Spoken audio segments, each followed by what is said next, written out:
আসসালামু আলাইকুম dear viewers, কেমন আছেন? আশা করি সবাই ভালো আছেন। ভিউয়ার্স, অনেক সময় এরকম হয় যে আপনার বাড়ির আশেপাশের অথবা আপনার এলাকার কোনো একটি জমির নামজারি বা খারিজ কার নামে রয়েছে সেটি আপনি দেখতে চাচ্ছেন, কিন্তু সেই জমির মালিকের নিকট আপনি কোনো একটি কারণে জিজ্ঞেস করতে পারতেছেন না যে তার জমিটি সে খারিজ করে নিয়েছে কিনা, অথবা আপনি ভূমি অফিসে গিয়েও সেটি তল্লাশি দিয়ে খারিজটি সে নিজে করে নিয়েছে কিনা বা সে হস্তান্তর করার পর অন্য কেউ জমিটি খারিজ করে নিয়েছে কিনা সেটিও আপনি দেখতে পারতেছেন না, বা সেখানে গিয়ে জিজ্ঞেস করে সেই ইনফরমেশনটি আপনি জানতে চাচ্ছেন, কিন্তু কোনো কারণে হয়তো আপনি চাচ্ছেন যে সেটিকে আপনি হাইড রাখবেন বা গোপন রাখবেন, আপনি গোপনভাবে সেটি চেক করে নেবেন।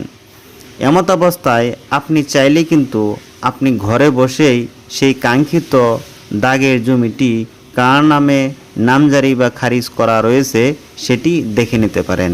ভিউয়ার্স, এই ভিডিওতে আজকে আপনাদেরকে আমি সেই প্রসেসটি দেখাবো যে একটি দাগ নাম্বার দিয়ে একটি জমির খারিজ বা নামজারি কার নামে রয়েছে সেটি কিভাবে আপনারা ঘরে বসে দেখবেন, সেই প্রসেসটি এই ভিডিওতে আজকে আপনাদেরকে আমি দেখাবো।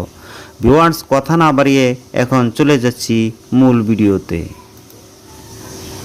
ভিউয়ার্স, তার জন্য আপনাদেরকে চলে যেতে হবে আপনাদের মোবাইল অথবা কম্পিউটার থেকে ক্রোম ব্রাউজারে। আমি আমার কম্পিউটারের ক্রোম ব্রাউজারে চলে যাচ্ছি।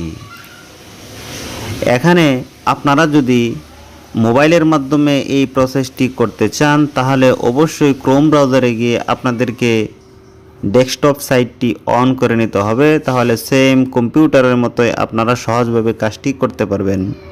কম্পিউটারের স্ক্রিন যেহেতু বড়, তাই আপনাদেরকে প্রসেসটি আমি কম্পিউটারের মাধ্যমেই দেখাচ্ছি। ভিউয়ার্স, সার্চ বারে আসার পর আপনাদেরকে লিখতে হবে land.gov.bd। আমি এটা লিখলাম, তারপর ইন্টার বাটনে প্রেস করলাম। তারপর দেখবেন আপনাদের সামনে একটি নতুন ইন্টারফেস এরকম চলে আসছে। এখানে আসার পর স্মার্ট ভূমি রেকর্ড ও ম্যাপ এখানে ক্লিক করতে হবে। আমি এখানে ক্লিক করলাম। তারপর দেখবেন আরও একটি নতুন ইন্টারফেস এরকম চলে আসবে। এখান থেকে নামজারি খতিয়ান একটি অপশন রয়েছে, প্রথম থেকে তৃতীয় অপশন অর্থাৎ নামজারি খতিয়ান আপনারা দেখতে পাচ্ছেন। এখানে ক্লিক করবেন। আমি এখানে ক্লিক করলাম। তারপর আরেকটু নিচে দেখতে পারবেন নামজারি খতিয়ান অনুসন্ধান নামক একটি ফর্ম চলে আসছে। এখান থেকে বিভাগ, জেলা, উপজেলা, মৌজা ইত্যাদি এগুলিকে সিলেক্ট করে দিতে হবে। আমি আপনাদেরকে দেখানোর স্বার্থে একটি বিভাগ এখান থেকে সিলেক্ট করতেছি। আমি রংপুর বিভাগ সিলেক্ট করলাম, আপনারা আপনাদের বিভাগটি সিলেক্ট করবেন। তারপর এখান থেকে একটি জেলা সিলেক্ট করতেছি। আমি এখান থেকে গাইবান্ধা সিলেক্ট করলাম। তারপর একটি উপজেলা সিলেক্ট করতে হবে। আমি এখান থেকে ফুলছড়ি উপজেলা সিলেক্ট করলাম। তারপর এখান থেকে আমি একটি মৌজা সিলেক্ট করব, ভাষার পাড়া, আমি এটাকে সিলেক্ট করলাম। আপনারা আপনাদের কাঙ্ক্ষিত বিভাগ, জেলা, উপজেলা এবং মৌজা সিলেক্ট করবেন। আমি এখান থেকে ভাষার পাড়া একটি মৌজা সিলেক্ট করতেছি। তারপর দেখবেন খতিয়ানের তালিকা আপনার এখানে ওই নির্দিষ্ট মৌজাটিতে কতগুলি খতিয়ান রয়েছে সবগুলি চলে আসছে। এখান থেকে যেহেতু আমি ভিডিও শুরুতে বলেছি যে শুধু দাগ নাম্বার দিয়ে জমিটির খারিজ বা নামজারি কার নামে রয়েছে সেটি চেক করবেন, তাই সেই প্রসেসটা করার জন্য আপনাদেরকে যেটা করতে হবে, এই যে নিচে দেখেন অধিকতর অনুসন্ধান নামক একটি অপশন রয়েছে, এখানে ক্লিক করতে হবে। আমি এখানে ক্লিক করলাম, অধিকতর অনুসন্ধান এখানে। তারপর এখানে দেখেন মালিকের নাম, দাগ নাম্বার। এখান থেকে আমি দাগ নাম্বার দিয়ে সার্চ করে আপনাদেরকে দেখাবো।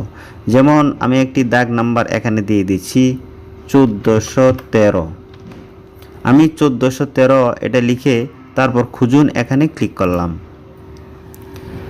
ভিউয়ার্স, আপনারা দেখেন এই 1413 নম্বর দাগে বেশ কয়েকটি খারিজ রয়েছে, 606, 664, 685, 711 এবং 762।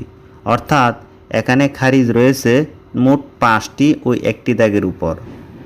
একাধিক মালিক ওই দাগে রয়েছে, বিদায় এই দাগটিতে 5টি খারিজ রয়েছে। ভিউয়ার্স, এখান থেকে আপনি যদি চান যে এই যে একটি খতিয়ান, যেমন 606 মোহাম্মদ ফজলুল হক, এই খারিজ খতিয়ানটি কতটুক জমি এবং এখানে কত নম্বর দাগে রয়েছে এটাও আপনি চেক করে নিতে পারবেন। তার জন্য এখানে মাউজের লেফট কি ডাবল ক্লিক করতে হবে। এখানে একটা কথা বলে রাখি, এক্ষেত্রে অবশ্যই আপনাদেরকে কম্পিউটার ব্যবহার করতে হবে। মোবাইল দিয়ে কিন্তু আপনারা এই যে খতিয়ান আপনারা দেখতে পাচ্ছেন 606 মোহাম্মদ ফজলুল হক, এর বাইরে আর কোনো কিছু আপনারা দেখতে পারবেন না। ভিউয়ার্স, তো আমি 606 নম্বর খতিয়ানটিতে মাউজের লেফট কি ডাবল ক্লিক করলাম।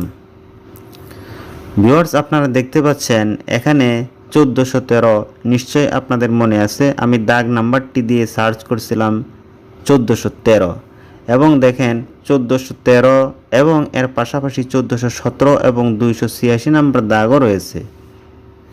এবং বিস্তারিত দেখার জন্য আমি বিস্তারিত এখানে ক্লিক করলাম। ভিউয়ার্স, দেখেন এই যে মোহাম্মদ শামসুল হক, এখানে 1413 এবং এর পাশাপাশি এই একই খতিয়ানে 1417 এবং 286 নম্বর দাগও ওই ব্যক্তিটি নামজারি বা খারিজ করে নিয়েছে। ভিউয়ার্স, আপনারা দেখতে পাচ্ছেন এই প্রসেসটির মাধ্যমে আপনারা চাইলে ঘরে বসেই আপনার এলাকার যে কোনো জমি কার নামে খারিজ বা নামজারি করা রয়েছে সেটি দেখে নিতে পারবেন। ভিউয়ার্স, ভিডিওটি যদি আপনাদের কাছে উপকৃত মনে হয় তাহলে আমার চ্যানেলটি সাবস্ক্রাইব করবেন এবং আপনার বন্ধুবান্ধবকে দেখার সুযোগ করে দেওয়ার জন্য শেয়ার করতে পারেন।